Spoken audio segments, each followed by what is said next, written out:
എടാ പുണ്യമാസം വരവേടാ. ഇനി ഈ ലോകത്തിലെല്ലാ മുസ്ലിങ്ങൾക്കും ആഘോഷത്തിൻ്റെ രാവാണ് വരുന്നത്. പള്ളികളിലെല്ലാം ഇന്നലെ തന്നെ മൗലിദും അതെല്ലാം തുടങ്ങി, അങ്ങനെയെല്ലാം തുടങ്ങി. നാട്ടുകളിലെല്ലാം സ്കൗട്ടിനും ദഫിനും ഒരുങ്ങാൻ തുടങ്ങി. മുസ്ലിം കുട്ടികൾ പാട്ടും പ്രസംഗം പഠിക്കാൻ തുടങ്ങി. മൊത്തത്തിൽ നാടും എല്ലാ സ്ഥലവും ഉണർന്നിപ്പോൾ. പള്ളികളെല്ലാം ചമയിക്കാൻ വേണ്ടി നാട്ടുകാരും യുവാക്കളെല്ലാം എത്തിയിട്ട് ആ പരിപാടിയും തുടങ്ങി. മൊത്തത്തിലൊരു നല്ല മാസവും നല്ല കുറച്ച് ദിവസങ്ങളാണ് ഇനി വരുന്നത്.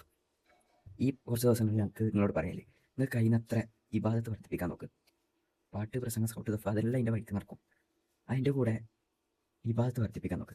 കാരണം ഈ മാസത്തിൽ ഈ 10 ദിവസം ചിലപ്പോൾ നമുക്ക് സാക്ഷി നിന്നാലോ കഴിയുന്നത്ര ഓതാനും കൃത്യമായിട്ട് 5 വക്ത് ജമാഅത്തായിട്ട് നിസ്കരിക്കാൻ നോക്കാനും പിന്നെ രാത്രി ശേഷം പള്ളിയിൽ നടക്കുന്ന മൗലിദുകളെല്ലാം കഴിയുന്നത് ആകെ 10 ദിവസമല്ലേ ഇല്ലൂടാ. ആ ദിവസങ്ങളിലെല്ലാം തിരക്കെല്ലാം മാറ്റി വെച്ചിട്ട് ആ മൗലിദിനെല്ലാം പങ്കെടുത്ത് ഒന്ന് നമ്മളെ തന്നെ മെച്ചപ്പെടുത്താൻ്റെ ഒരു കുറച്ച് ദിവസങ്ങളാണ് ഇനി വരുന്നത്. കുറേ ആൾ നാട്ടിലും അങ്ങനെ നമ്മളെ കൂടിയിൽ വരുന്ന നമ്മളോട് ചിലപ്പോൾ ചോദിക്കും, നബി എന്തിനിങ്ങനെല്ലാം ഡ്രസ്സ് അടിക്കുന്നത്, എന്തിന് ഇത്ര ഇതാക്കും, ഇത് ഒരു ഇടാനല്ലേ.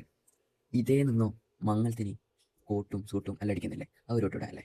അങ്ങനെ മംഗലത്തിന് ഒരു ദിവസം അടിക്കെങ്കിൽ നമ്മുടെ മുത്തുനബി ജനിച്ച ദിവസം ഒരു ദിവസത്തേക്കെങ്കിലും ആ ഡ്രസ്സ് അടിക്കുന്നതിന് നമുക്ക് കുഴപ്പമില്ല. അങ്ങനെ പറയാൻ നിങ്ങൾ തയ്യാറാണ്. ഈ മാസത്തിൻ്റെ പ്രത്യേകത എന്നറിയോ, നമ്മുടെ മുത്തുനബിൻ്റെ മാസമാണ്. നമ്മുടെ മുത്തുനബിൻ്റെ മാസം മരിക്കുന്ന സമയത്ത് വരെ ഉമ്മത്തി ഉമ്മത്തി എന്ന് വിളിച്ചു തരുന്ന നമ്മുടെ മുത്തുനബിൻ്റെ മാസം. ഈ മാസം അല്ലാണ്ട് പിന്നെ എപ്പോഴും നമ്മൾ ആഘോഷിക്കല്. ഈ മാസത്തിനേക്കാൾ ശ്രേഷ്ഠമായിട്ട് നമുക്ക് ആഘോഷിക്കാൻ പറ്റുന്ന ഒരു ദിവസം ഒരു മാസമോ ഒന്നുമില്ല. ഇൻഷാ അല്ലാഹ് നമുക്ക് ഒരു ദിവസം മുത്തുനബിനെ കാണാൻ വേണ്ടി തൗഫീഖ് തരട്ടെ.